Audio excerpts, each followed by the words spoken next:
Word Balloon is brought to you by the League of Word Balloon Listeners.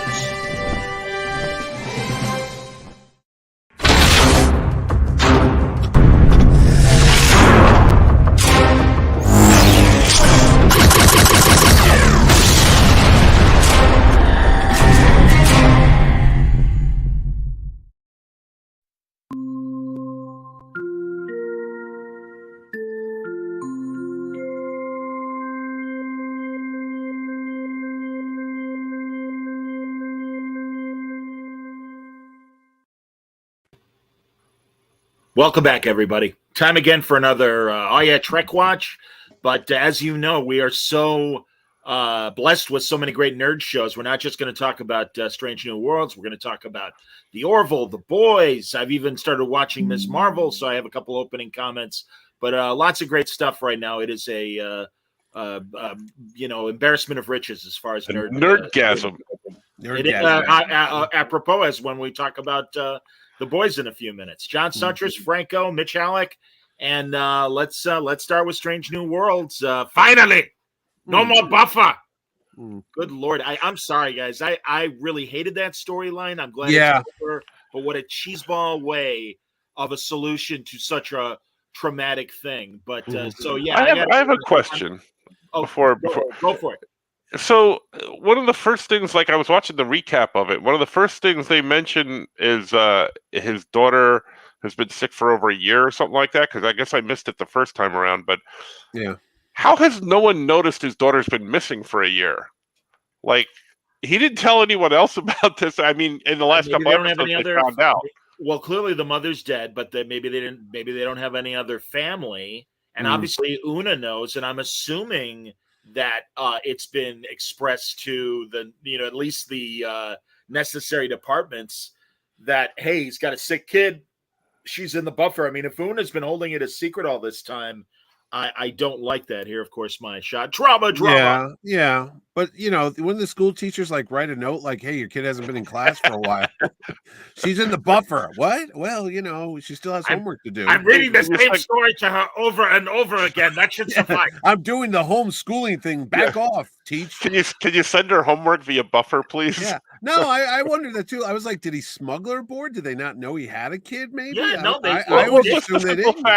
Just the simple fact that she's been in there for a year, but hasn't anybody noticed? Yeah, he's in outer space, and the daughter's where? That's what I'm saying. It just no one asks questions, though. I don't know. It's and 10 o'clock. Do you know where your children's transporter buffer is? Yeah, and before we started, I just asked a question to the guys. I said, "Hey, is Ethan Peck the same Spock actor that was on Discovery? Because I hated him on Discovery, and I love him now." And you were like, "No, he's the same guy." I'm like, "Really? Different haircut. No beard, shave, and better writing, and honestly, even though that short trek he did with number one in the Turbo, the elevator, the musical, I think it's taken time for him to find the nuances he's looking for, and I mean, again, I said this about the Spock Amok episode. I'm like, okay, he's a decent Spock. He's not, I mean, he'll never. I mean, it's just like James Bond. There's always you're never gonna, even as great as Daniel Craig has been, or some of your other favorite Bonds. No one holds a candle to Connery. Connery originated the part. That's Nimoy. But I gotta say, it's gotten better. And also, Doubt says better writing has been the key thing as well. Yeah, absolutely. Yeah. So, I didn't like this episode. This is my least favorite of all the Brave New Worlds or Strange New Worlds. I got to agree. But that said, 8th episode, so 7 out of 8. That's not bad. Yeah. Well, Christ, that's hell. You can even argue that's a better start than most of the Star Trek shows, with the exception of the original series. And I would include, obviously, Next Gen's clunky first season. I don't know, man. Go ahead. I'll tell you, that ending fucking came out of nowhere. I was watching it. At first it was cute with the whole, whatever, Ren Fair, if you want to call it that whole thing. I'm like, whatever. This is kind of clever, like a shore leave episode. Sure, I'm like, all right. Absolutely. And then I'm like, once I saw the characters, I was like, okay, how far are we going to go? And then it started getting pretty boring, so much that I actually got up and walked around, which I haven't done once so far on this show. And then I came back in the room. Asleep yeah. And then all of a sudden, the whole flash of light, and then the daughter's there, and I actually stopped. I'm like, wait, did I just miss something? Did they just write the daughter off? And then I'm like, she comes back as an older. I'm like, wait, this is like another show. This is like a separate episode that they kind of like smushed the two together. And I'm like, that's the resolution of this storyline with the daughter, that she kind of did the old Ben Sisko, Jake Sisko future thing. And I'm like, wait, they've done this story before. And then everyone's like, oh, sorry about your daughter. What the fuck? First he was hiding her. Now she's gone. I was gonna watch it last night at 11 o'clock at night, and I'm like, no, it's too late. I'm gonna fall asleep, and I don't want to miss it if it's a good episode. They've all been good. So then I'm watching it this afternoon, and I literally fell asleep. And when I woke up, they were doing that bit where the alien came in. I'm like, wait a minute, did it go to another episode? Like, what happened? Like, I had to rewind and watch. I'm like, no, this is the same episode. I can't believe they're doing this. I want to say hi to Larry Young watching us, Planet Lair, who we did a crossover a couple Fridays ago of his serious Star Trek show, and I came on and we all discussed our frustrations. Also, Lair says, and he's right, they made a big deal about it when Hemmer was trying to upgrade the medical emergency transporter. Mbenga wouldn't let him do it to hide her presence on board. It's intimated no one else knows about it other than number one. I guess so. Well, that brings up another question for me, and maybe because I fell asleep and missed it, but how come Hemmer was the only other one who wasn't affected? Did they explain that? I thought it has something to do with he was blind. I thought it was the blind. Yeah, because it had to do with his other. He couldn't see it. He's a telepath. No, it's because he's a telepath, and he was able to reject the entity's ability to get it. I thought it was just a visual thing, like he couldn't tell anyway, because to him they were still the same people. But mentioning his sight, one thing bothered me, and actually Larry has pointed out as well, that there are times when Hemmer's in engineering and it looks like he's looking at scanners. Yeah, I don't know about that, but he said when I'm trying to say it right as opposed to Bazinga finds Hemmer. And he's like, how come you're not affected? He's like, I don't know. These clothes just appeared on me. And I'm like, he's blind. Can you please pay attention to your characters? Well, he can. That is such a tiny nitpick. He's blind. It appeared. No. And again, I don't mean to be an asshole, but it's he can probably feel them and feel them. No. That's not appearing, Francis. That's feeling it. And he should have said, I sensed my clothes changing. Oh, I see what you're saying. Oh, it's the wording. But they appeared? No. I felt them. Well, I sensed them. Technically, because if he felt them appear if he felt them appear, he could just say I'm winding my watch right now. Yeah, that's a little nitpicky. I'm sorry. You set up a blind character. The onus is on you of saying he's blind. And again, you'll forgive my sharpness, but it's true. It's like, he's blind. You got to write to that. And if you don't, why'd you make? And I know he's legally blind, and I'm thrilled that the guy is, because he's my favorite character, and that's another thing. Thank God he's back, but he's got to be back in a shitty episode. It just could be. I mean, he could be the writing. I mean, he might say like, "I see what you're talking about," but he really can't see. He might be deaf too. You never know. Mitch, Francis, I hear you, but I'm sorry. I know it's a small little nitpick, but it's like, again, he's a blind guy. Right to the, you're being inclusive. Remember that he's blind.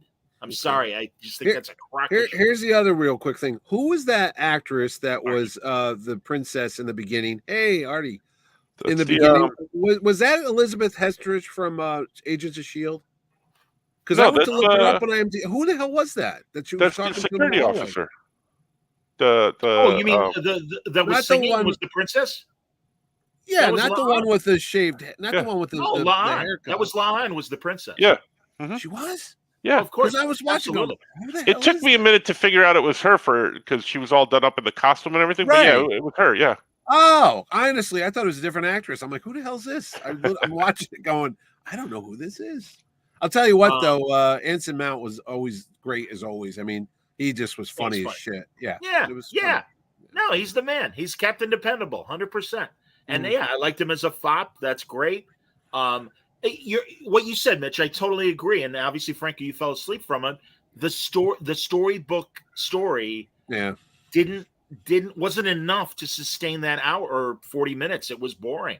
It got really, really boring. It was an interesting setup premise from the story he was reading to the kid that translated over, but then it was long, drawn out, boring, and then the ending. I agree with Mitch. That ending really kind of came out of nowhere. Yeah. It was shit. So the aliens, let me get this straight. The aliens were alive in the buffer, and they had heard the story of the book, so they changed the environment to match the story. But they, well, no, I think I heard that part. I think they scanned the daughter's mind because she was reading the story and stuff like that. So yeah, but here's the deal: they didn't cure the daughter. They just took her like they did with the pirates, what they did with Cisco. Time is irrelevant to me now. So I'm like, wait a second. So what's going on really? I don't understand. She's gone. She's out of the buffer, but she's in some other dimension with these entities. And I'm like, where the fuck is this coming from?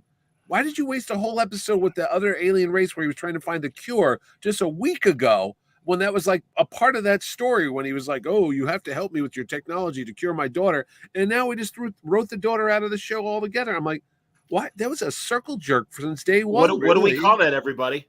Bad writing. Thank you. Yes. I know. I'm like, why did you end the storyline? When you posted that, I wrote to you, I go, why did they rush this? Well, there was no need to. This could have gone on two or three seasons. Honestly, man, just as I was giving them credit, it's like, and again, 7 out of 8. I'm not complaining, but I am complaining about this specific episode. No, again, oh, what a tragedy. Oh, my God, you've been dragging it out for most of the season. Goodbye. Yeah, see you later, kid. Here's your pink slip. And that's the only character development the Doctor has. Now he's just a generic guy in the background. Yes. That was his motivation was. Here's Hammer giving her her walking papers. All right, get out. Yeah. Yeah, security's gonna escort you to your office to clean. And then even the further to add insult, it's like, oh, those 5 hours never happened. No one can remember anything. So not only is his daughter, who no one knew about, going off the show, but the whole 5 hour whatever adventure is what I don't know. It was just like I can't wait till they do a crossover with Law and Order SVU and they find out like where the kid is. Yeah, they do a. Done. Lair has some explanations. He says they felt her disembodied consciousness. They realized her body was flawed and unsavable, but they were able to save her intelligence. I know mumbo jumbo, Lair, as far as I'm concerned. Pretty much. He says, I'm glad they dealt with the tragic backstory and we never have to hear about it again. I agree. Benga has to be a good character now. 100%, man. No, and also, how about him just, okay, take my daughter. Good night. Yeah. Didn't even put up a fight. I mean, it was sad in a way, too, because I'm like, oh, wait, it's all about letting go when someone dies. And, sure. And that part was good acting on his part because I'm like, well, that's tragic. But yes, I was like literally caught up. I go, oh my God, that's so sad. He's lost his daughter. But then you're like, but why did he have to lose his daughter? It's like dumb. He is a great actor. Yes, thank you. Yeah, I'm having trouble. Well, in his defense, and I bought his emotion. Oh yeah, absolutely. I was like tearing up, but it was not neat. In his defense, he's been looking for a cure for over a year. That thing blew up in his face, and let's be done with it. I thought that was the whole thing. I thought it was just going to be a fantasy. Well, I thought the thing exploded in his face, and it was like a Wizard of Oz thing. Yeah. I didn't like at the beginning. Sorry, Mitch. I didn't like the beginning of the episode either, where like a shuttle, like an away team was coming back, and like, hey, we need a post away team checkup. Yeah, I'm sorry, I'm busy with my daughter. Yeah. Fuck you. You're the doctor. Yeah, and you got a duty, man. You got. And then Rebecca Una comes in and yells at him about that. Yeah. And then he says, "I'll get right on it." And she goes, "No, it's all right. Why don't you go take an hour nap?" And then and then I'm like, "Which?" So why yell at him in the first place? Yeah, what's Chapel doing? I'm like, what the fuck, man? I'm like, what are you yelling for? She was getting in costume for the later scenes, just like the Orion Pirates. Coming in and engineering. Where the fuck is Hammer? Yeah. Chief engineer's not there. Good fucking lord. Yeah, God forbid they address a real world tragedy. There are plenty of parents out there dealing with this. Right. Yeah, that's don't what ever I thought. How to fix everything. 100%, man. Yeah. And again, no balls. Because and to quote James T. Kirk in Star Trek VI, let them die. Yeah. And I don't mean that and forgive me. Obviously, I'm making light of the story. I'm not making light of real tragedy. But it's like, hey, you want to show balls? You want to talk about tragedy? Mabega loses his daughter. That's right. And I suppose he kind of did, but no, Daddy, I'm okay. I'm an adult now. No, that was such bullshit. Me and my wife, Debbie, Did you notice the cloud? Debbie. Name the cloud's Deborah. Debbie. No, and the better thing is, she's okay. She's feeling fine. But meanwhile, that poor kid's being tortured on that other planet who's like alive on that living computer thing. Oh, he feels constant pain. And he's like, oh, why? I'm like, you didn't feel this bad kid? Yeah, How you that doing, kid. Yeah. I'd rather have Hey, this. man. Jesus Christ. Yeah, it was really, know, it was, I swear. Yeah, I don't think it was very well done. This episode. Sad, man. Hi, Sal. Sad. Hi, How Sal. are you? I'm sorry you got to watch our bullshit because I know you're not hanging on every Star Trek line of dialogue like yours truly. So he just came to look at number 1 behind me. Check that out. Okay. Oh yeah. Okay. Wow. Sal immediately moving to Obi Wan. I'm happy to talk more about Stranger Than Worlds if you want. But I like Sal's. Are we done with like the guy in the DMV? Yeah.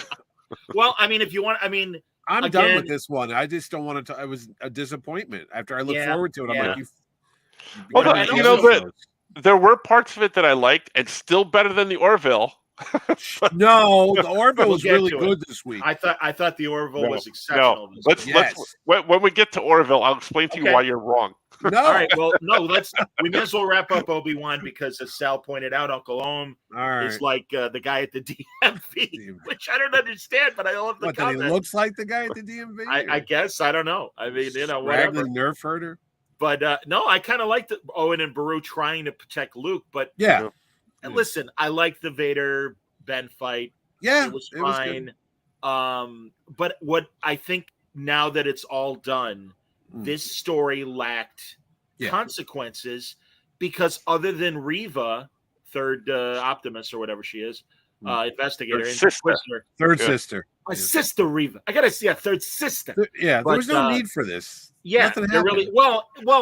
Again, book ending. I know. Nothing was. Everything had to be put back in place, like you found it. Oh, there sure. was no need for this. But you could have told some little inside stories like, oh, look, he watched after Luke. And there's some little adventures like the comic books do. I know they can't change what's going to happen, but you could make little side adventures. Tell a different story. Yeah, tell a different story. I listen, and little Layla, as we, it was little Leia, rather. Yeah, like little Audrey. Very cute kid. I think she did great. But yeah, as far as it being an Obi-Wan Kenobi story, as the title suggests, kind of wanting. I mean, it was okay. It held my attention. There were parts that I liked, but I got to say, No, and the creepy thing they did with Hayden Christensen with the Vader fight, I got to tell you, was really impressive with the whole audio when he's like, Obi-Wan, and then he's like, I killed Anakin. And the voice with the whole modulation was creepy and eerie because it's half robot, half human. I'm like, wow, they did a good job. But I agree.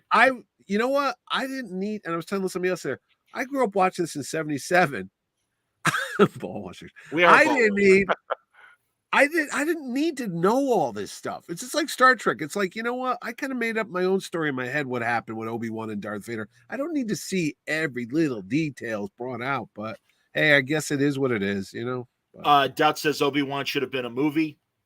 Like one and not a 6-part TV series. I don't know if they could have dragged this out for a movie. Instead of it being pieced out and everyone dissecting it weekly. I don't know. I do think they could have trimmed it and made it into a 2-hour plus movie. And again, most of the parts were like around 40 minutes. So, I guess, I'm sorry. Well, it was supposed to be a 2-hour movie, but they padded it with a lot of this stuff. And it's like, I don't know, man. I don't know. But again, I won't deny that the prospect of seeing another Obi-Wan Vader fight intrigued me, and I wasn't disappointed by the fights individually. It's just the story I wrapped around. And I'm sorry, I don't buy a third sister as a hero. No. And I don't. And it was that confused me because Moses, the actress, said, I'm really excited to be part of the pantheon and be a positive role model for women. And it's like, I don't think that's very positive. What exactly happened to her? I mean, she goes there at the end. She starts breaking down in the desert. I failed. I didn't do anything. We have all time to heal now. And then she's just gone. I go, so what? What happened there? It's like another story. Maybe she's going to pop up on Strange New Worlds. I don't know, because it's like it just ended. Just okay, go home. Well, I don't know. I don't know if that means she'll be back for. Apparently, there's going to be a season 2. Oh, did they officially announce that? Yeah, the Wii said behind the scenes of Lucasfilm, we have an epic 10-minute lightsaber duel between Obi Wan and Anakin. Disney execs. Cut it at the 5-minute part and insert Reva. That's very funny. Here, Lair, what does Lair have? Is it really all that padded? All 6 episodes without credits is about 2.5 hours. That that's what I was trying to do in my head, Lair. So I don't know.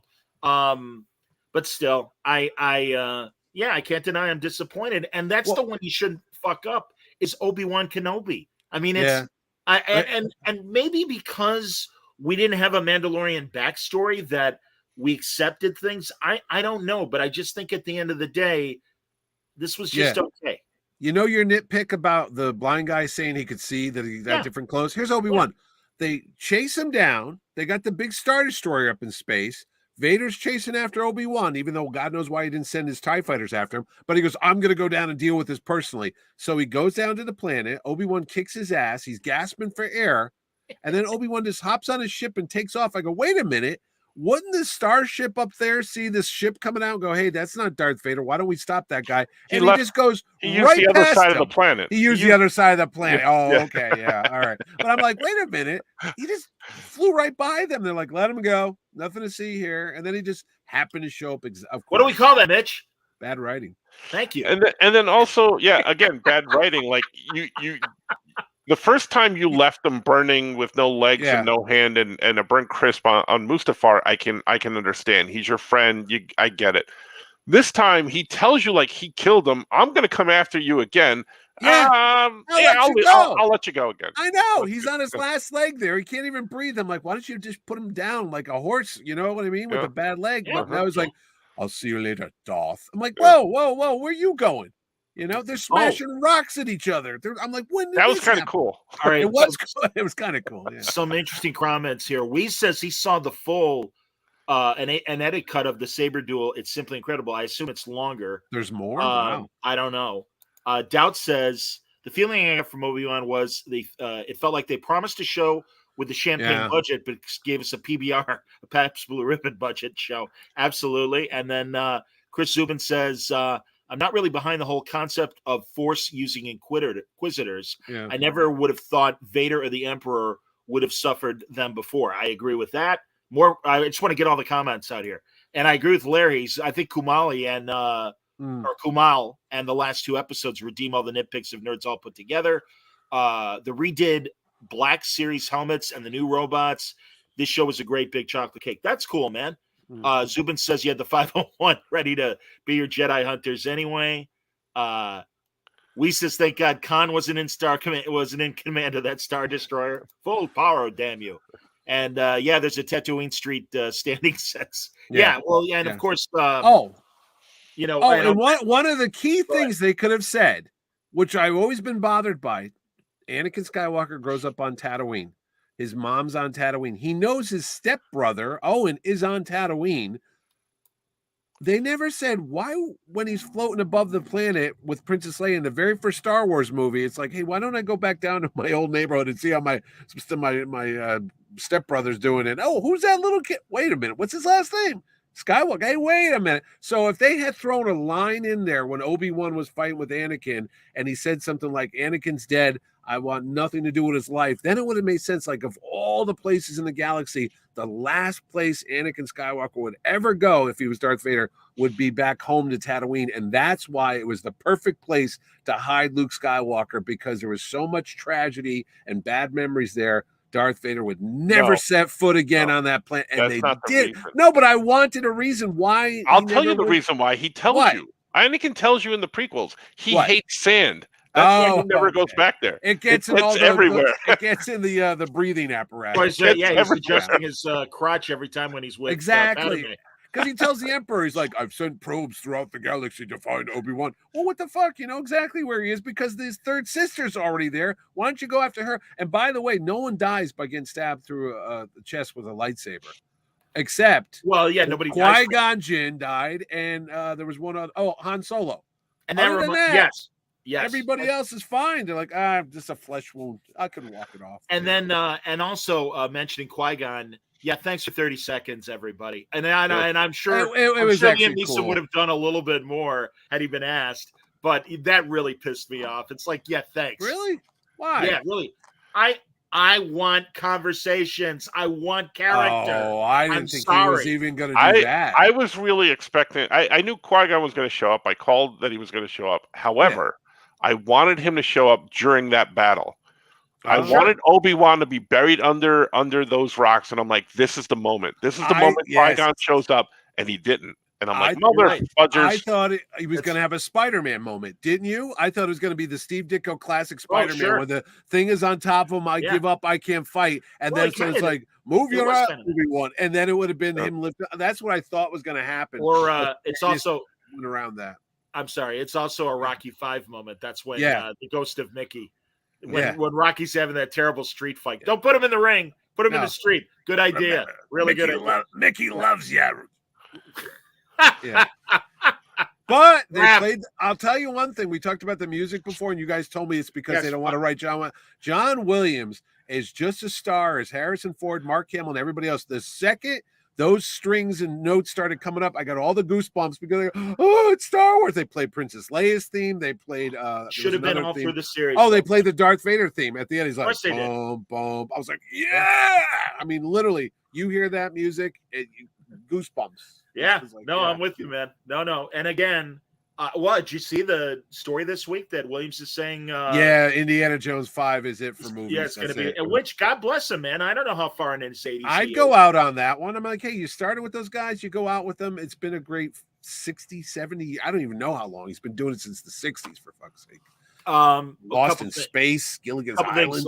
Lair says, one of the things I think about Star Wars fans talking about it makes any sense is they forget it's a fairy tale for kids. Oh, that's what we said before. A fairy tale for kids that has decapitations, children being murdered. Yeah, tell me what story that's about for kids. Fuck's sakes, man. I'm going to slaughter a room full of children and have a girl hide under her dead friends' bodies. Yeah, that's a real happy story.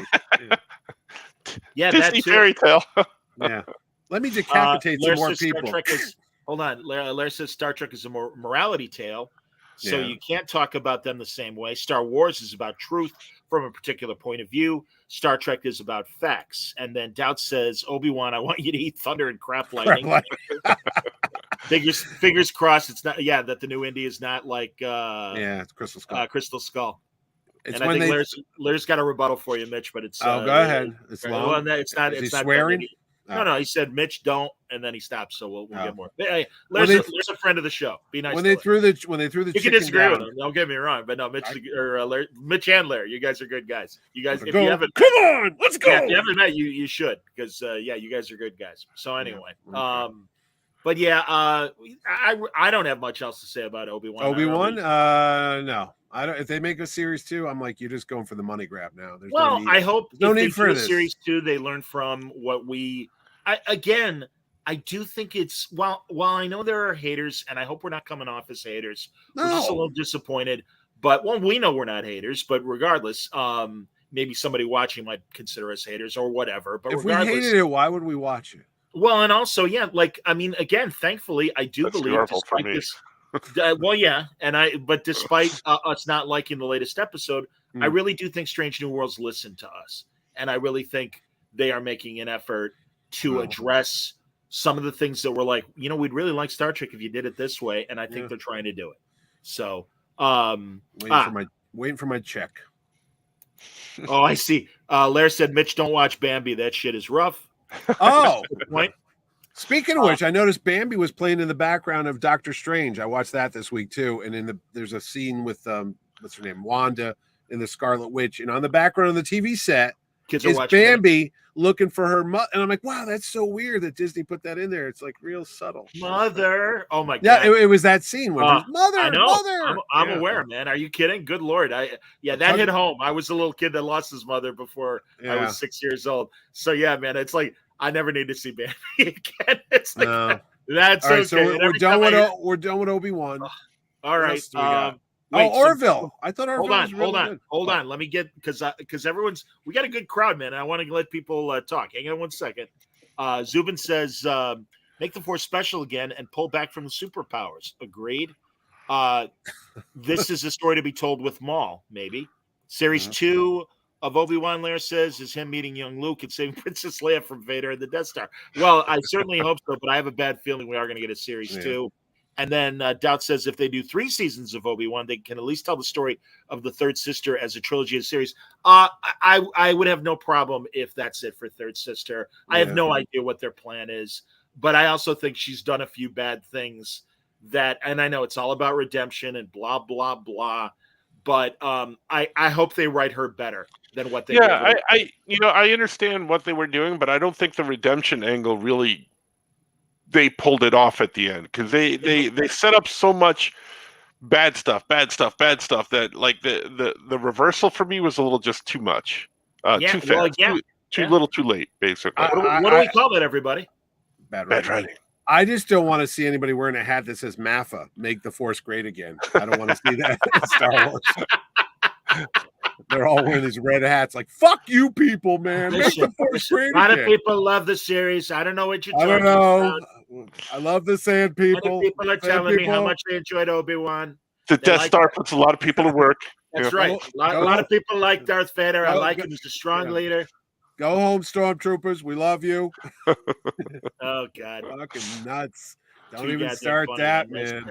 As Chris says, nobody gets to retire to farms these days. Absolutely. No. All right, now Orville. Let's keep it. All right. I fell it. asleep through this one, but I woke up and then I watched it. And I go, this was actually a very thoughtful show because there's a lot going on. Don't sit there and say no. You had elections. You had some weird abortion thing going on. I was like, whoa, this is deep and dark here. And then I'm like, well, why? Which is probably why Franco doesn't like it. Well, no, the worst thing about it was the Bruce Boxleitner makeup, which freaking me out with the hair and the big blue face. I'm like, what the hell? How does he comb that shit? But anyway, that's just my. Are you saying the Krill? Oh no! Oh, you're no. He was the president of the union. He was the president. That was Bruce Boxleitner. Wow! Yeah. You didn't know that? Not at all. No, they said his name on the beginning, and as soon as you hear that voice. Yeah, you know that's Bruce Boxleitner. I had no idea because he looks so. Man, that makeup was amazing. Well, he's got that. Well, it's always been good. No, he's got that cowboy horse voice. Yeah, sure. Well, that's why he's so great in westerns. And when he said this is massive. When he said that Orville's the last best hope for humankind. I didn't even notice that. The last best hope for that. I just threw that. Oh, they should have let him say that. They should have, because I was like, that's Captain Sheridan. Okay.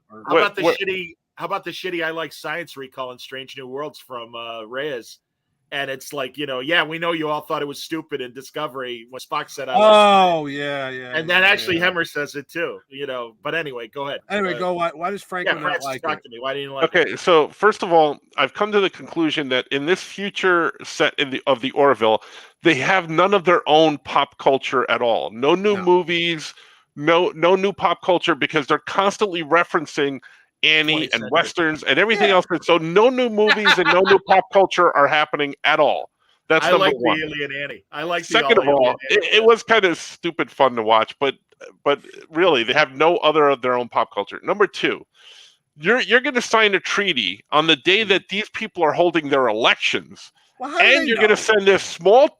You're going to send this small contingency and the president all the way there on the day that they're having their elections. Yeah. But they don't know the inner politics of the planet, and the Chancellor is assuring them it's just a formality. He was saying if you're going to go sign a treaty, you want to do your research and you want to know what the hell's going on that planet. He didn't know. He even bullshit. He thought he was going to win too. He was like, "What's going on?" They go, "Oh, the election's not going the way." He go, "What?" They've established and in these 2+ seasons, they've established the Krill is a very close society. The only infiltration was when Gordon and Ed pretended to be Krill, and then vice versa when the new Chancellor pretended to be human. And did you pick up on that story point, Francis? Yeah, it's still bullshit. Okay. But yeah, okay. Well, whatever. I mean, and it's convenient. But it is. From a story contrivance standpoint, I can appreciate how convenient it is. Yeah. But that said, I do think all they've done is a lot more world building. Mm-hmm. I think they showed us a lot more about the Krill, which I do think is interesting. Yes. I think they're an interesting alien species. Yes. I like, and again, it's interesting that both shows dealt with daughters. Yeah. I love Ed's half Krill daughter. I think that's sad. you could argue if Seth MacFarlane was up to the ability to have that kind of conversation. Is he that kind of actor? I thought he did fine. I thought he did great and was believable enough. Yeah. And yeah, I mean, honestly, as others have said, I liked Ted Danson, and yeah, man, I'm really excited that it was Bruce Bottleiner. I had no idea. And Victor Garber. I thought Victor they Garber, actually, yes. I thought they could have done a 2-part episode because I thought they had too much going on in this one episode. I agree It's with you like, there. okay, do one storyline about the election and the guy losing it and the power struggle. That's one story. The thing about the daughter seemed like a whole episode upon itself that they kind of jammed in there. And then there was another storyline in there with the baby thing when they brought those two parents in the room to meet the kid. Yeah, that they would have had, which I was like, was so fucked up. I'm like, that is nuts. But why did they do that? Why was that even part of that episode? That's why I'm like, that story could have been, that could have been all alone with him and his daughter. Like, oh, she kept the daughter, and they're showing you what happens to people that abort their daughter, and especially this weekend, what's going on in this world we live in. I was like, of course they didn't know that when they wrote that this was going to be so topical. But man, did that blow up, and and again, that's why. And sadly, this societal issue has been with us longer than this week. Yeah, and that's why I and also fake news and all that stuff that they they talked about that. Like, this is not really happening. I was like, wow, that's what I'm saying. There's a lot going. It's very. But I thought that was great. Thought provoking. It was very like old Trek, where they did social, topical things going on in the real world under the guise of science fiction, so they can get away with it. And I'm like, wow, I would say that's the more intellectual, the more mature science fiction that was on, as opposed to Orville and Obi Wan, which are all popcorny. But this was like fucking heavy. I thought that's why I liked it. I agree that all that heavy stuff was in it. I couldn't get past the shallow way that they just contrived the whole thing to get them in there. If you're going to an alien race, you need to do some sort of diplomacy and know these things. It just didn't work for me. It didn't work for me at all. I point to classic Star Trek and Next Generation, and many other times that away teams found themselves in political issues that they had no idea where to happen. And that happened on pretty much every other Star Trek show. And frankly, I would agree with Mitch that I would even say this episode of the Orville is the best episode of Star Trek since classic. Well, since even Next Generation has the Rick Berman era. I'll say the Rick Berman era. Yeah. So I don't know, man. I really again, they just blow me away, and I think they're the other Seth MacFarlane. Yeah, Seth MacFarlane. Honestly, I love the guy, but I think he doesn't have the. No offense to him, I don't think he has the acting chops to. He tries, but he's always clownish in a way, and I don't think it's because it's like if Leslie. I agree with you. If Leslie Nielsen suddenly did serious acting, you'd be like, "Come on, that's the goofball guy." No, Leslie Nielsen would be able to pull it off. Seth MacFarlane, he can't. No, or maybe Steve Martin. Just somebody. No, Leslie Nielsen could have pulled it off because he spent the first 20 years of his career being a dramatic actor. But every time I told you I hear Seth MacFarlane, I hear Family Guy voice. I hear Brian the dog. So when I say, "What do you mean? That's my daughter?" And then I was trying to think of the timeline, like how old is this kid, and when did he have the affair with her? And then I started getting bothered by when did all this transpire and stuff. But yeah, I thought it was sad when he met that little girl. That's his daughter. And he's like, "Oh, you don't leave the room." She's like, "Oh, they feed me. I get to stay here," because she can't leave there because she'd be murdered. And that's a whole other storyline, I thought, too, where it's like a closed society where they won't accept somebody who doesn't look like them. And it's like, but there's room. And the mother's the president or whatever they call her now. And her own kid is a half human and they don't like the human. That's a really good character, for goodness sakes, man. So anyway. No, I hear you, man. And everybody, and you're right. Blair's right. Leslie Nielsen was a serious actor. Yeah, he was. In fact, you can argue that Forbidden Planet was the template for Roddenberry's Star Trek. Yeah, and Leslie Nielsen was the Kirk of that story. I mean, and do you think the Orville is suffering right now because it's not funny anymore? Because my friend watched it and said, "No, my friend watched it and goes, hey, what happened to all the jokes on the Orville?" I go, "They don't do that anymore." He goes, "Why not?" I go, "Because it's not that show anymore." They still do it. I mean, good Lord, when he saw the Chancellor and he's like, "I guess you're an Uptown Girl now," and she looked at him. Yeah, the Billy Joel reference. Again, I know. But I would say, Franco, in fairness, especially about Annie, They still perform Gilbert and Sullivan musicals, and No. those are they're hundreds of years old. They Shut do up, Franco. Shakespeare. No, I got it. Absolutely. I understand that, but the Uptown Girl reference, all the hear other you, stuff, man. it's yeah. I hear right. you. No, I don't disagree, and it's a little self-serving. It's fine. They had Jaws on Buck Rogers. Remember that years ago? He's like, No. we're going to watch a movie about the eating habits of a large mammal, and he goes, wait a minute, that's Jaws, and that was back on the Gil Gerard. Right. Buck Okay. Rogers, So did they bring it up? Did they bring up pop culture references 2 or 3 times per episode, every episode? No. Yeah, no, they didn't. No, because they were still making pop culture back then. My favorite Buck Rogers anachronistic reference was he comes home and there's music playing in his house and it's very futuristic techno, and he goes, I don't like the modern music. Play something from the archives. Right. And they kick into Shambhala by Three Dog. Oh, there you go. And just that fantastic guitar solo. Right. I was dying. Look at the Star Trek movies, for fuck's sakes. They got the Beastie Boys in there. They did more pop culture junk in that J.J. Abrams stuff, shoving it down your throat. Well, no, that was a soundtrack. That wasn't them actually saying, "Oh, I love the Beastie Boys." Blah blah blah. No. Lair says, I think the Orville's suffering from being gone for so long, then coming back with a format change at the same time Star Trek figured it out, and they should be offering up some Star Trek for a change. Well, I guess he's saying Star Trek should be more like Star Trek. I think, again, there's so many behind the camera Star Trek people on the Orville, and they know what they're doing. They did it for like 15 or 10 years, whatever it was, with Braga and David Goodman and the former Andre, whatever his name is, Baramis, I believe, the science advisor to Old Trek that is now a screenwriter for the Orville. These guys know what they're doing.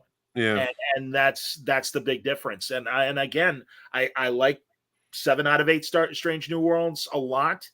And I just think that the Orville figured itself out midway through, and I know Franco disagrees, but midway through the second season. And I think they've only been building on it. And I think the time away gave them more time to really fine-tune their scripts and give us the spectacular effects that we've been getting. When all the ships have been good, when all the ships showed up and Kelly goes, "Come on, let's go," and they all went over to the Krill planet, I was like, "Fuck yeah!" That was a great scene when all the other Orville spaceships showed up, and even the beginning when they were on their holodeck and they were drunk, they were drinking, and Isaac comes in. He's like their Data, and he comes dressed as like the cowboy. I thought that was the mustache. Yeah, and I didn't like the joke where he goes, "Oh my God, he didn't know we were drunk." And then later on, Victor Garber goes, "Oh, and by the way, I knew you guys were drunk," when he wanted to pilot the ship down. I was like, see, that stuff. I'm like, that seems goofy to me now, and not even in sync with the rest of the show. But I hear you, man, and I'll accept that. But honestly, again, it doesn't bother me. It's and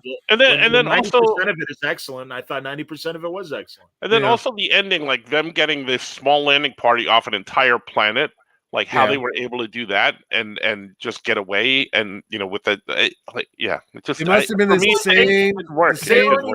Like Obi Wan got away. Well, but also they came in as Krill. Yeah, they did. They infiltrated as Krill. So, I understood that.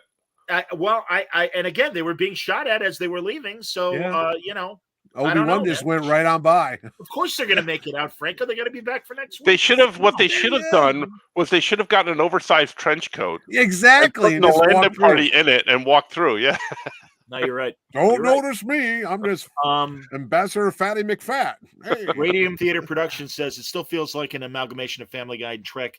DS9 is political commentary Trek once Berman left to do Voyager and movies. Yeah, I agree with that. DS9 was the best. And then Lair says one of the weird things that bugs crap out of me about the Orville is their sets are 100% to the actors instead of the 90%.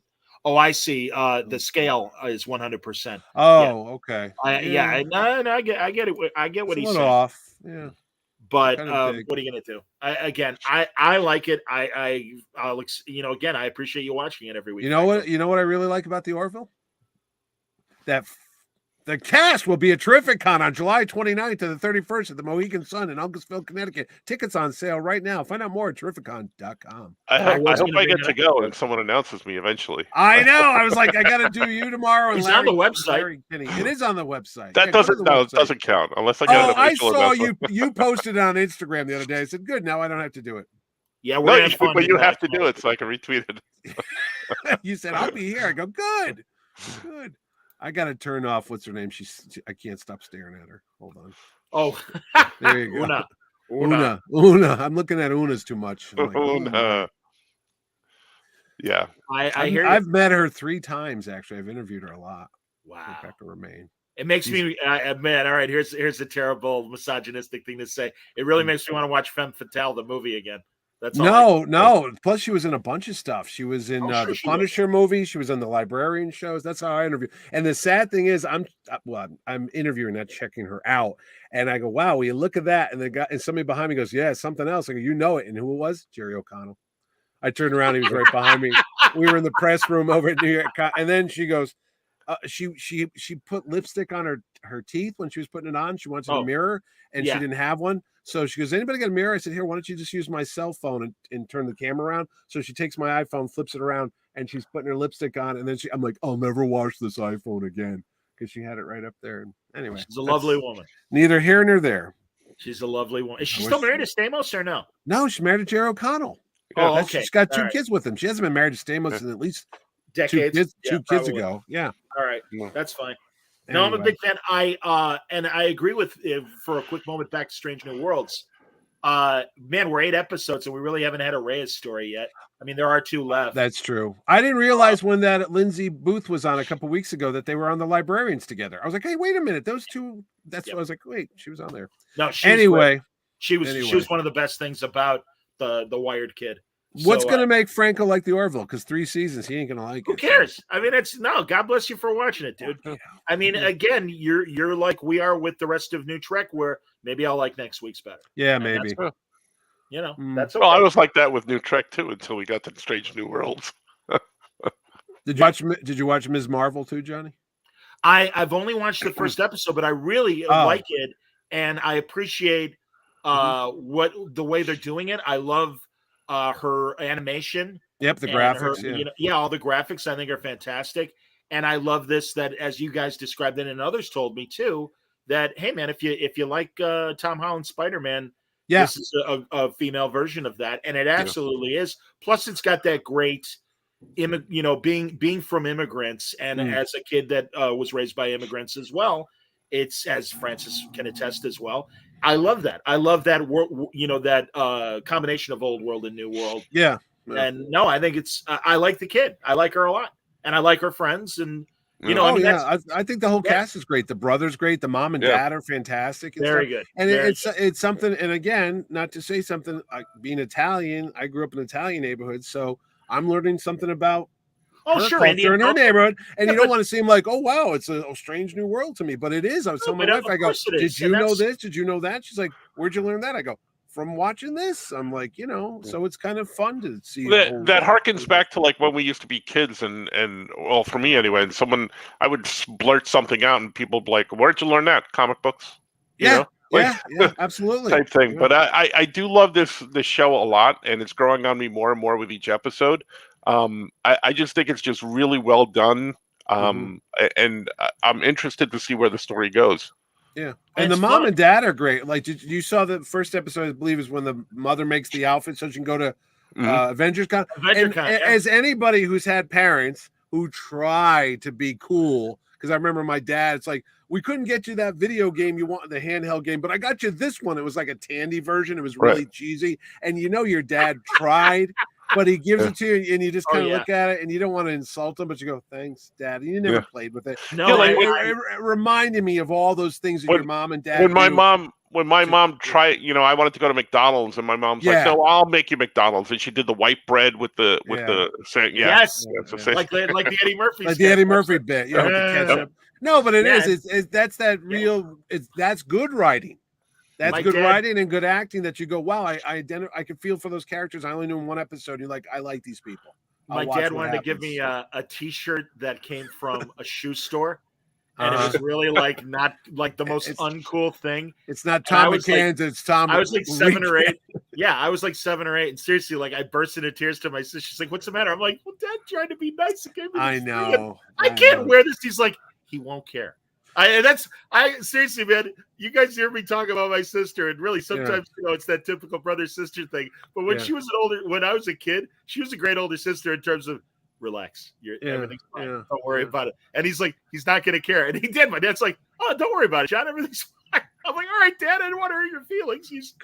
You got bad taste in T-shirts. That's all. You remember the fake news thing you mentioned on the Orville thing? Yeah, yeah. And you can tell me this because I probably know the answer already. Is there like this whole world of idiots out there who just go every week when like Ms. Marvel's on or something they don't like, and they'll put Ms. Marvel lowest rated Disney Plus show ever, and they put it on these like headlines, and I'm like, what's the point? What's the point of this? Is this like Tokyo Rose during World War II trying to like, hey, GIs, go home. Your wife's sleeping with the plumber or something. I'm like, fuck this bullshit. What is the point of this? It's to tell me I'm stupid for liking it. I don't get what's the end game. Seriously, nerd culture has been weaponized just like society has been weaponized, and they and you know, there's that fandom menace that is, you know, the core of the Star Wars haters. Sure. Yeah. And they dwarf, or our numbers are so tiny in comparison to their outright just negative everything.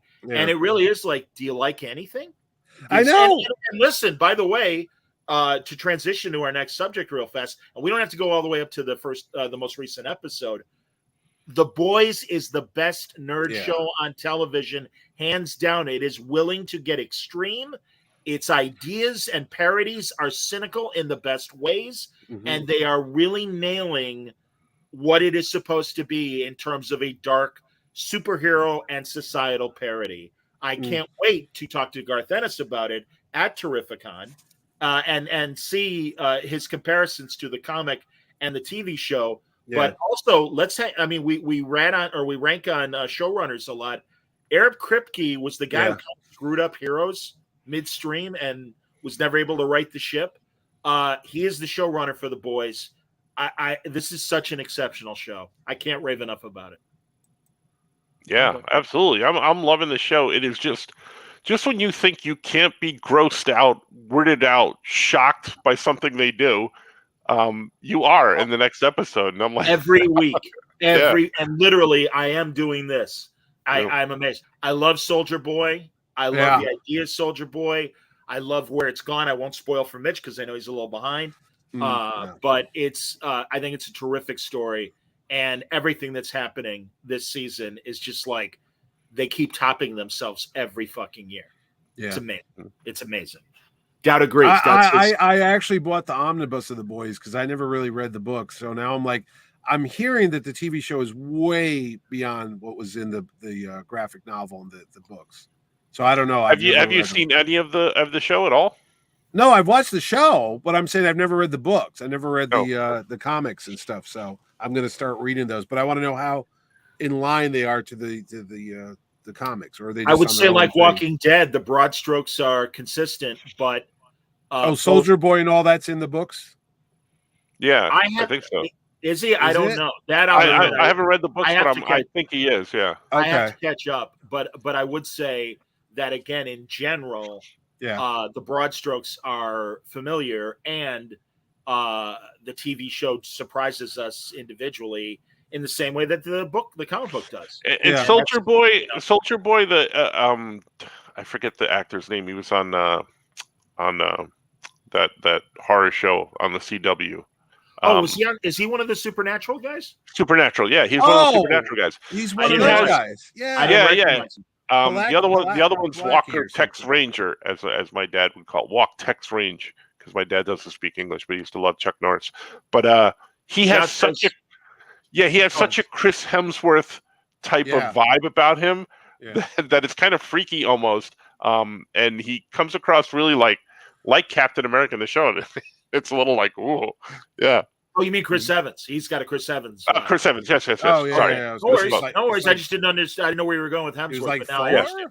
Yeah. I meant Chris Evans. No, I agree with you. And again, evil Captain America versus evil Superman in Soldier Boy and Overlord. Fantastic, or whatever he's called. Is it Overlord? Homelander? Yeah. Homelander. Yeah. Overlord is, I think, Graham Morrison's Multiplicity.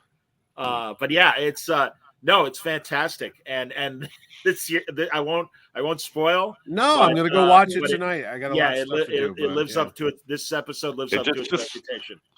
Just watch it somewhere secluded with anybody that might be squeamish that walks in on you. Oh, is it worse than the termite thing? Yeah. Yes. Oh, Yeah. come on. I Oh, don't yeah. think that's possible. No. I don't think that's Well, possible. that's what we're talking about. Like, All you don't right, think all it can right. get Now any I worse. gotta You go. don't think it can shock you anymore. No, and then no, I'm no, watching this no. episode Really? going, yeah, I'm like turning down the volume. I'm shutting it off when people Is are it coming one of down the these things? stairs. If my wife was in the room, she'd oh, that's it. We're done. Yeah. It's pretty Really? gross. Might be, Oh yeah. my You know what's god! amazing? We What? knew that the episode was called Herogasm. Yeah, I knew And that. there was a great disclaimer at the beginning of the show Yeah. where they're like, this might be offensive to some people. And they're like, well, who are we kidding? It would be offensive to everyone. To everyone. Really? Yeah. And yeah, while yeah, there yeah. is sex in there and very blatant sex, but there's also blatant violence.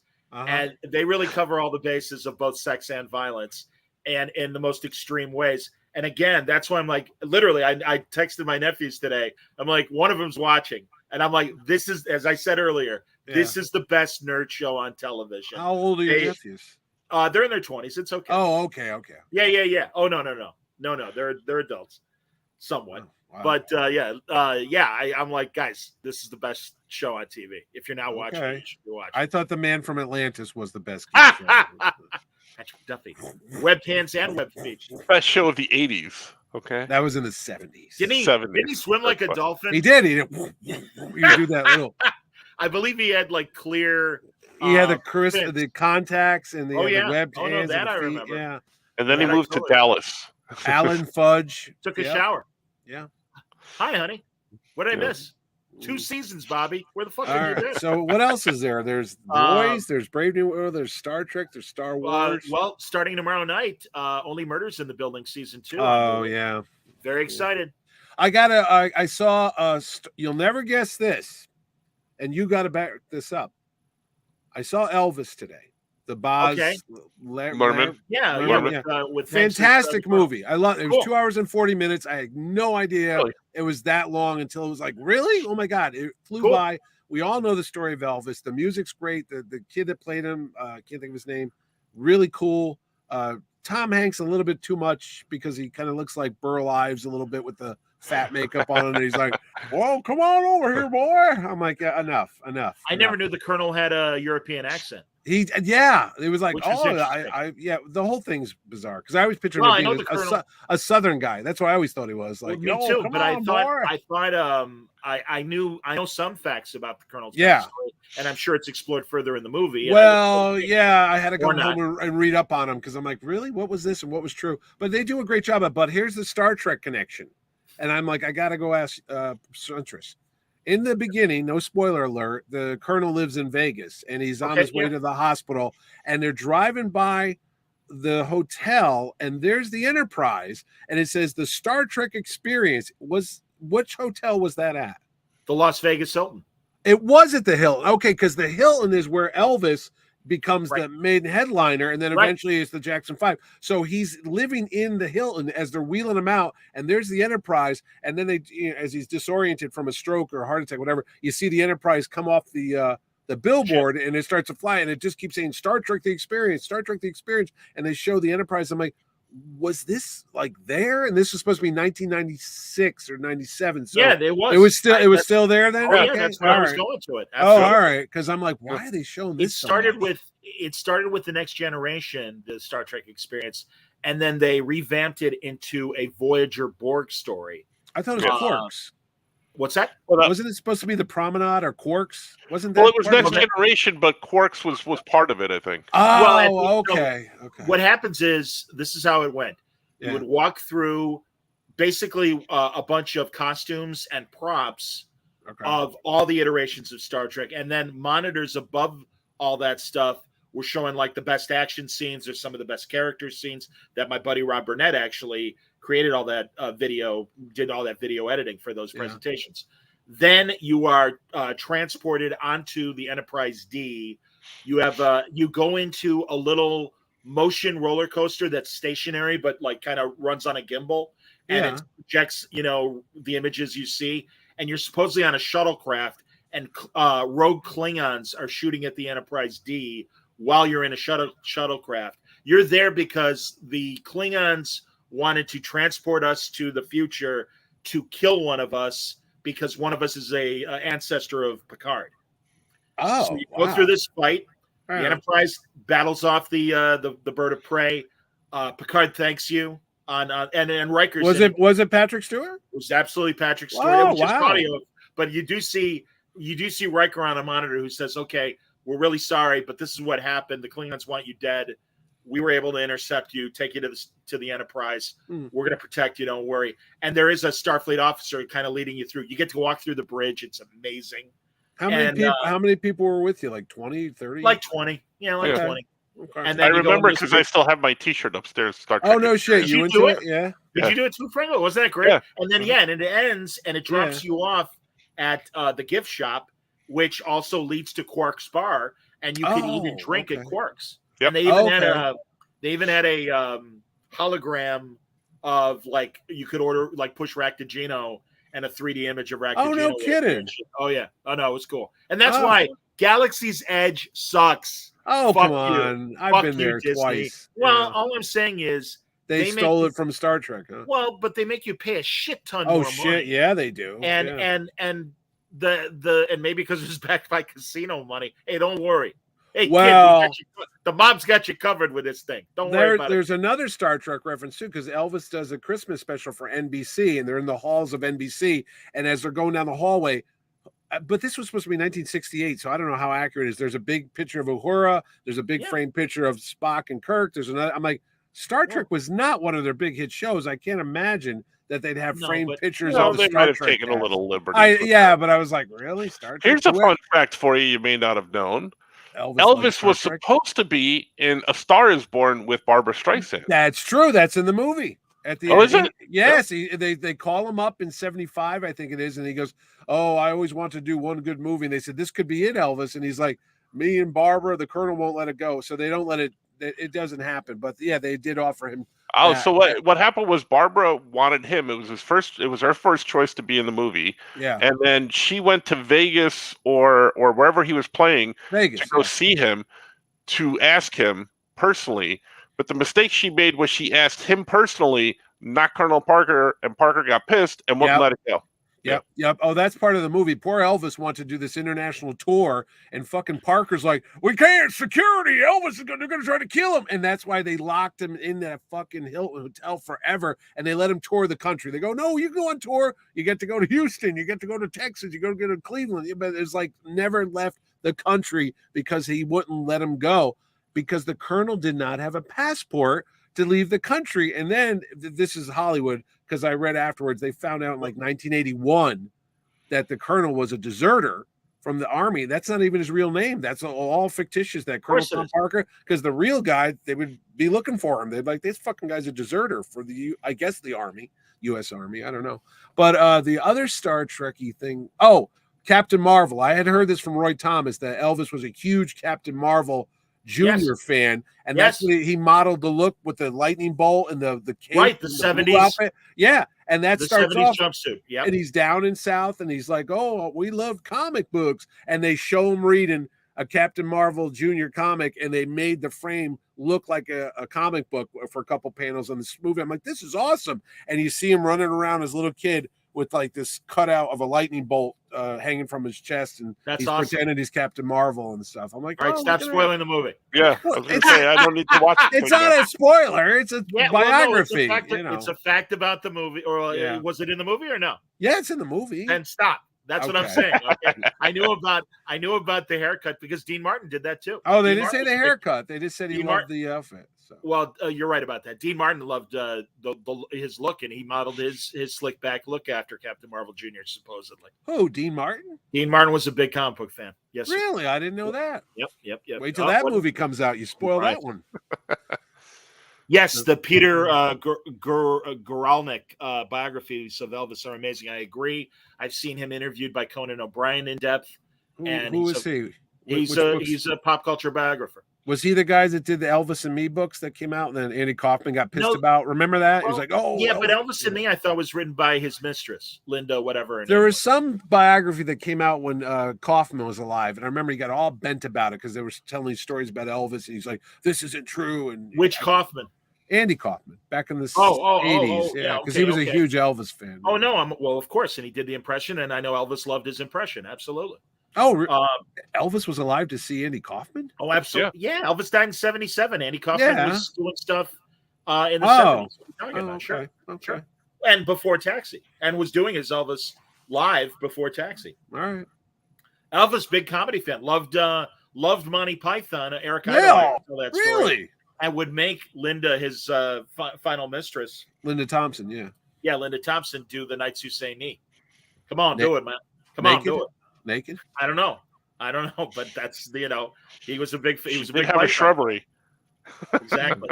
Yeah. Sorry.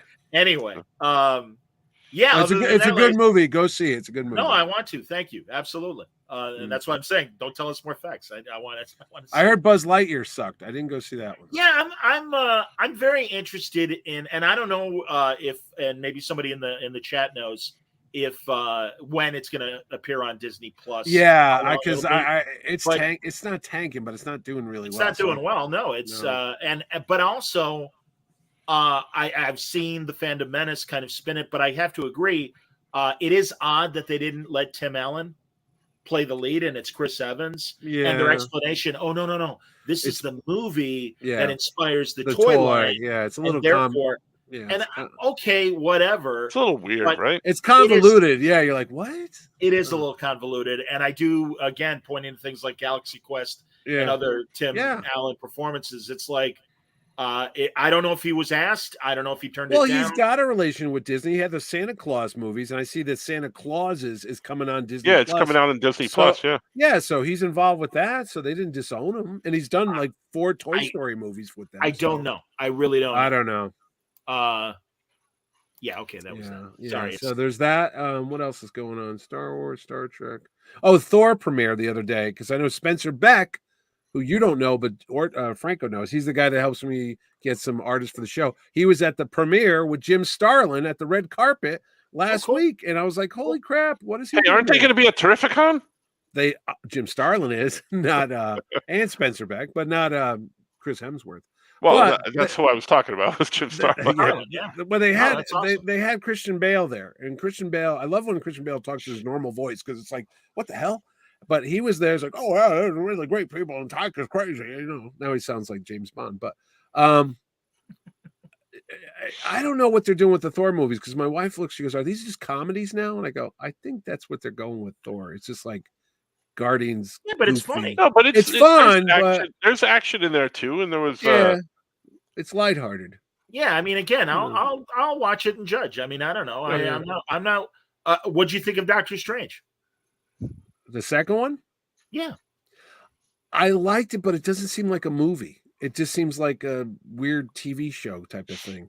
It's not epic. It's not a bad story. It's not a great one. It's just it's the middle of the road Marvel. It's a continuation of like the WandaVision. Like here was the setup and here's the payoff. And now I don't really buy Wanda becoming a baddie and doing all this stuff after they just resolved that she was all right with the kids and suddenly she's not. I'm like, what the fuck happened? I wonder if it was poor time because I know they had to switch things around because the movie was supposed to come out right after the series and blah blah blah, and it was all supposed to hit in a row. And I know they changed the order around, then they changed WandaVision, and then they changed this and stuff. So I wonder if it had less of an impact because of that. Yeah, originally it was supposed to end WandaVision, and then like a week later, Doctor Strange was supposed to be out. So it would have been like a better story, maybe, if they were right. Maybe, but also it's without spoiling for people who haven't seen it, and we won't go into detail. It is a middle movie, especially the way it ended.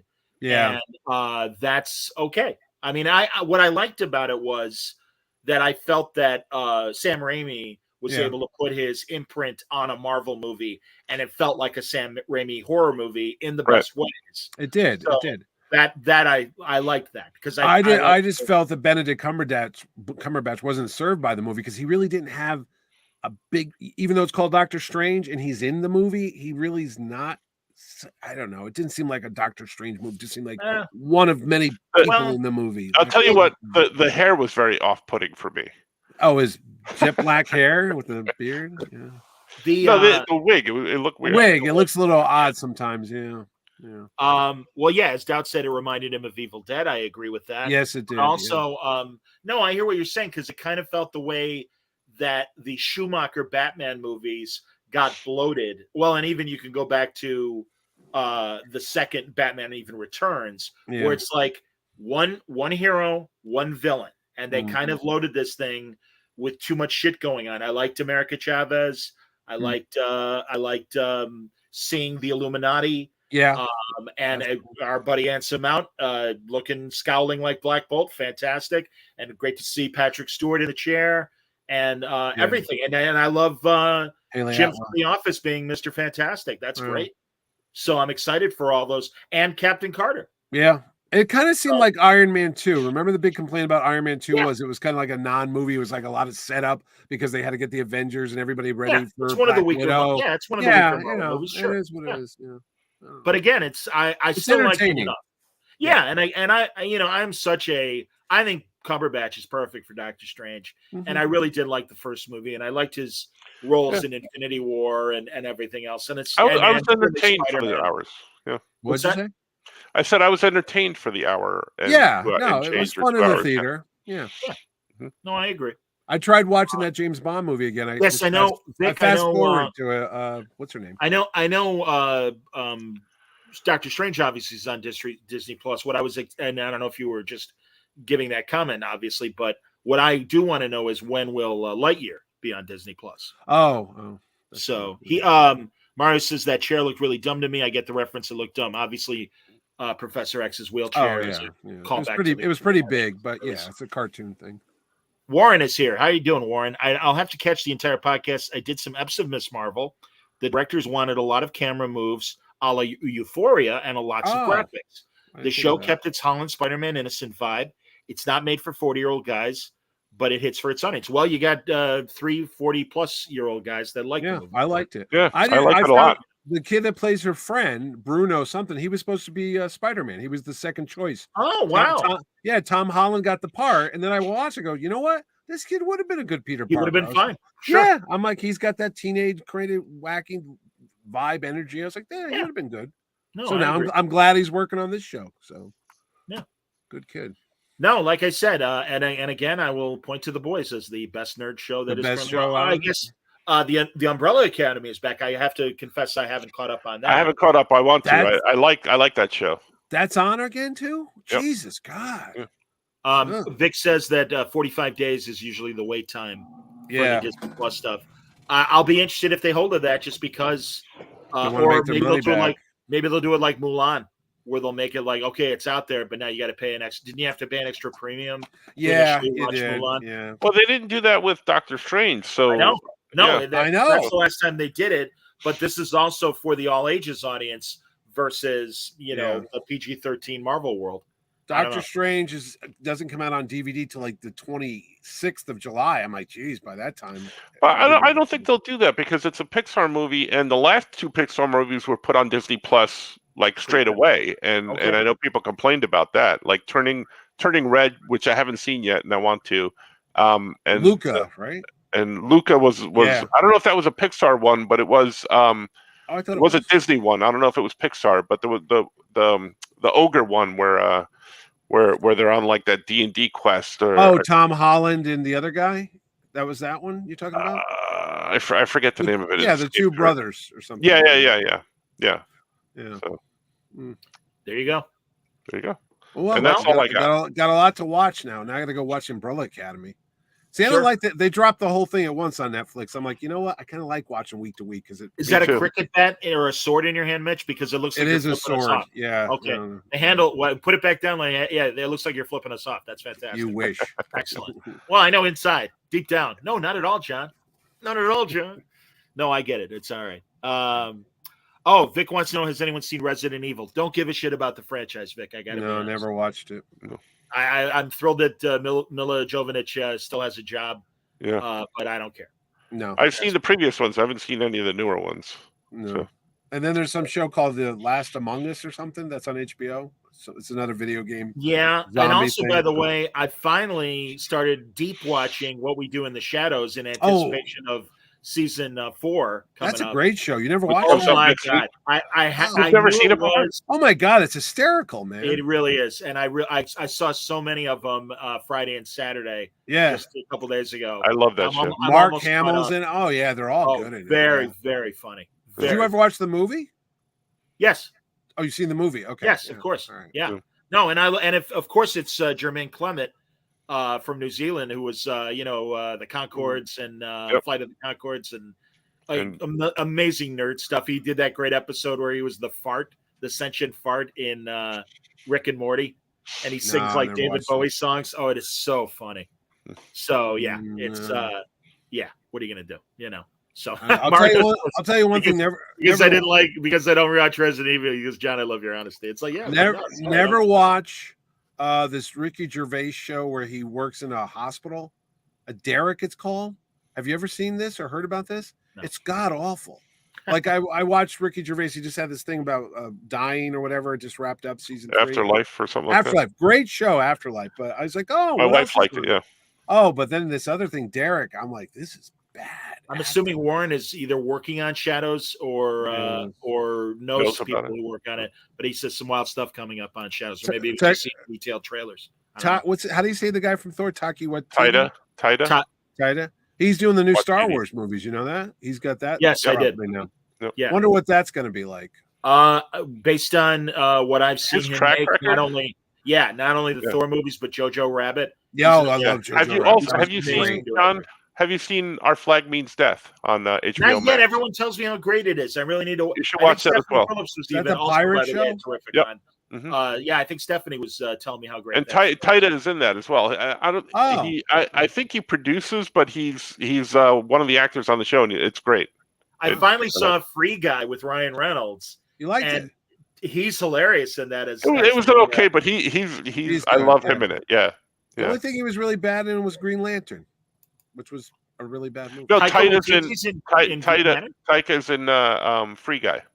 No, but he was in Green Lantern. He played the buddy. That was him. No, I don't. Yes, it was. Yeah. I'll look. The Ryan Reynolds movie. He had a buddy that was like the nerdy guy. That was It did what? Because did he wear glasses? He did wear glasses. And I'm gonna say okay, Mitch. I'll check it out. But I'm gonna look right. I believe. All right. Yeah, I'm looking that up right now because that was like 10 years ago. It was like before we really knew him. It's kind of like God, there's that one mob movie, True Romance. Yes, it is. Taika Waititi played Tom. He played. Well, we used to call him. Yeah.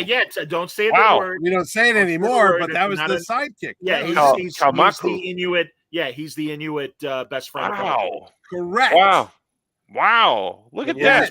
Mitch got something right for a change. Fuck that. I get it right all the time. Yeah. I just play. That is kind of an unfortunate blemish on the original Green Lantern run in the Silver Age. Even on the cartoon show, I think they called them that name, didn't they? Back in the 60s? Oh, yeah. Probably. It wouldn't surprise me. We don't care in the 60s. Well, look at that. That was him in yeah, good Lord. Yeah, he looks so different. That's why I didn't even recognize him. Holy crap. No, well done, Mitch. Very good. All right, that's 2 weeks in a row. I doubted Mitch. Shame I know. Even a blind squirrel gets an occasional nut. I've told you that before. Absolutely. All right, but gentlemen, great job. That's it. Thank you, everyone. Wonderful comments. Oh yeah, Mr. Vic says, of course, I gotta see the new season of Westworld. I'll watch the first episode. Man, that show has just gone down in the dumper. Yeah. I couldn't even. I started watching the third season, just couldn't do it. I got like one episode and I'm like, I don't care. Warren says Free Guy was fun to work on. I came to help out. Oh. They had some great board guys already on. Sean Levy is a great director. Sean Levy is a fantastic director. Good for you, Warren. I'm glad you got to work with him. And Taiki's movie Hunt for the Wilder People is awesome. I never saw that. There you go. All right, everybody. There you go. I'm going to stop the comments. So thank you very much, as always, for watching. I hope you enjoyed it more than you enjoyed Strange New World's bullshit storybook story that we could have given two shits about. What are you going to do? And we'll see you next week, and we'll talk more about all the great nerd stuff we're getting these days. Take it easy, everybody. Bye-bye now. Oh, nice hat. Well done.